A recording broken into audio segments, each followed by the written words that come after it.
Turkey's President Recep Tayyip Erdogan is taking advantage of the European Union's passivity and weak foreign policy in order to create a new Turkish empire, a new report claims. Turkey is embarking on a major naval construction program to restore the regional maritime influence it lost after the Ottoman Empire's collapse. However, the policy is already generating regional tensions, particularly with its neighbors Greece and Cyprus. Earlier this month, Greece announced a significant weapons purchase as Turkish President Recep Erdogan continued with the offensive. Greek Prime Minister Kyriakos Mitsotakis said the new arms included 18 French Rafale fighter jets, 4 frigates and 4 Navy helicopters. The country also said it plans to increase the size of its armed forces by 15,000 soldiers over the next 5 years. The EU, of which Greece is a member, simply called for dialogue with Turkey, an approach which has been heavily criticized by former Greek ambassador Leonidas Chrysanthopoulos.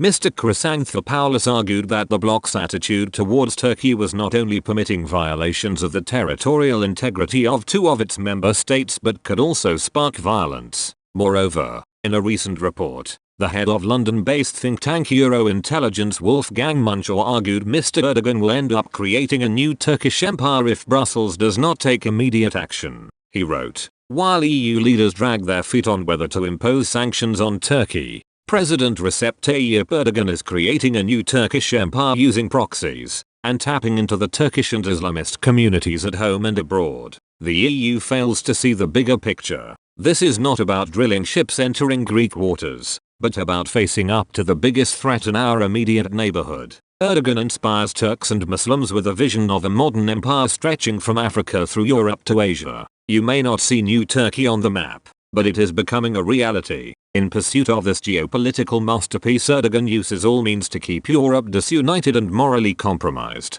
Turkey already has a presence in Africa, the Middle East, Europe and Asia. It has military bases in Libya, Azerbaijan, Iraq, Qatar, Syria, Sudan, Somalia, Northern Cyprus and Albania. It is also militarily engaged in civil wars in Libya and Syria, and now in Azerbaijan against Armenia. The author continued, this way Turkey is extending its reach into the Caucasus. Once the Turkish military puts its foot down, it creates realities on the ground. The buffer zone in northern Syria has turned de facto into a Turkish administration zone, with Turkish lira and products circulating. There is no need to change border lines, as unity with Turkey is an everyday experience. From Africa to Asia, Erdogan is mobilizing his supporters. Moreover, the author claimed Mr. Erdogan knows how to engage the large Turkish communities abroad. He explained, the biggest Turkish diaspora is in Germany, traditionally voting for the SPD, though increasingly also for the CDU and the Greens. The majority supports Erdogan.